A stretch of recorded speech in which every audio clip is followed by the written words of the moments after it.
Okay everyone, this is part 2. Hopefully it's the successful version of using dryer clay to make a straight edge bowl. So if you watched my first video, you'll see there's a big epic fail on the thumbnail on YouTube. I was trying to show everybody how to use dryer clay that might be left around in your studio. Tips like using hot water, a choice of what you should make if you have dryer clay.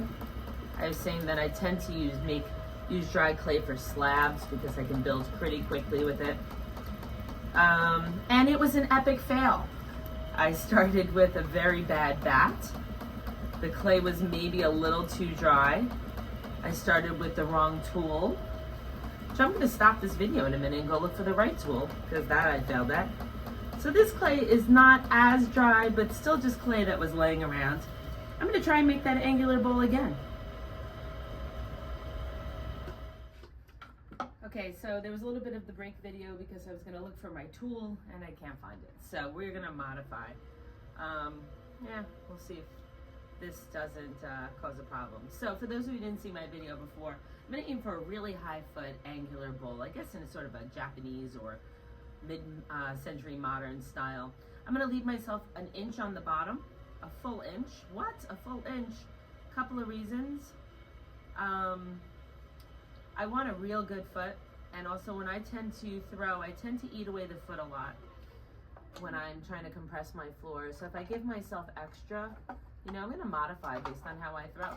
I have a wonky finger right here, so I modify based on that. My fingers curl or double jointed. So that's about an inch.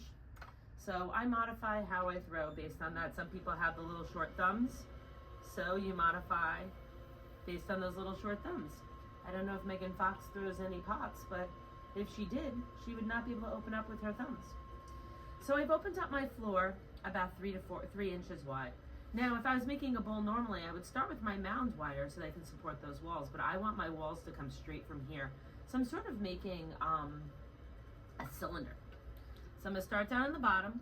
Now, one of the mistakes that I made last time was that I made my top of my bowl too thin.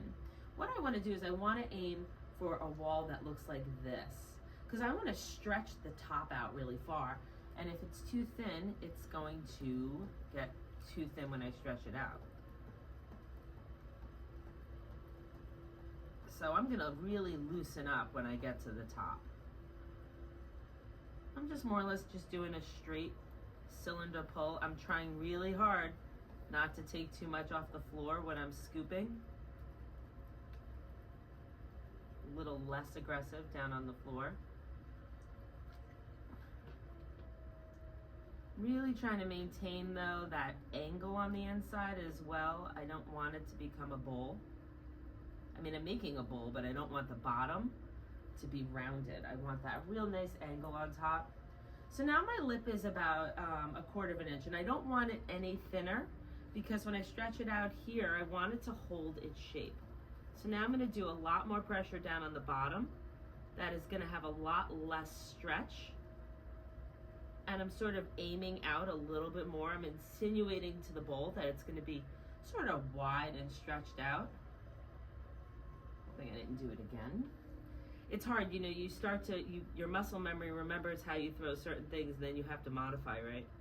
So you don't want to ignore the lip when you're making a cylinder, but when you're making something like this, you want to do no pressure on the lip to keep it thick, right? When I do faceted pots, I always forget that I need the walls to be at least 3/4 of an inch, right? Which goes against everything that we do normally. All right, so now I'm going to take this sort of V-shaped cylinder. I'm going to call it a cylinder because the inside is squared off. And hopefully now I can stretch it. So I tried to use this before. This is actually one of my big favorite tools. I don't even remember who makes it. Let's see a little plug. Oh, Mud Tools. I've had this for probably about 10 years. I like the shorter version, but I can't actually find it. I'm a fan of the hole. I'm a fan of how hard it is. I'm a fan of the fact that it's green because I can find it and it's in my logo for the studio. So instead, that's a little big. I'm gonna actually use your plain old, boring, straight edge rib. And what I'm gonna do is I'm gonna slowly coerce the bowl out. So I'm gonna put the tip of the tool where I want that foot to start, or where the floor is. I'm gonna push up against it, and I'm just gonna do my first quote unquote pull. Just gonna push it up against the pot. I think someone just came in. I'm gonna angle it down a little bit more, and I'm gonna push more. Just sort of coercing the bowl. You want to be careful of this top part here. Sometimes we don't hold it strong enough and this will start to curve. So I'm almost doing this a little bit. I'll go down here again, go a little bit more of an angle, and push it up again. Now, remember I chose to do this bowl because the clay was a little hard. If my clay was super soft, I would have had to have heat gunned it, stopped in the middle, or something like that. But because my clay was a little hard, a little old, I opted to do this shape. It's kind of like when you're glazing something, right? You're like, oh, what should I glaze it? Well, how can you hold it? You know, if you can't hold it by the foot, you're not going to dip the lip into something. Okay, now again, I always talk about what the inside looks like, because the outside we can trim. So right now what I want to do is I'm actually going to modify the inside and make it so that the inside matters, not the outside. So I'm going to try and do that with this guy right here. I'm going to sort of push, do the opposite. You can't see. As I was saying in my last video, I did get a better stand. You would think I would have gotten it during COVID.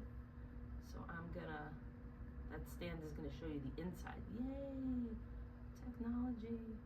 But what I want to do is push, get rid of the sort of that beginner bump. And I don't really care about the outside because I can trim that, right? But the inside is really what matters, and I do not trim the inside of my bowls. And if any of my members trim the inside of the bowls, I will not watch.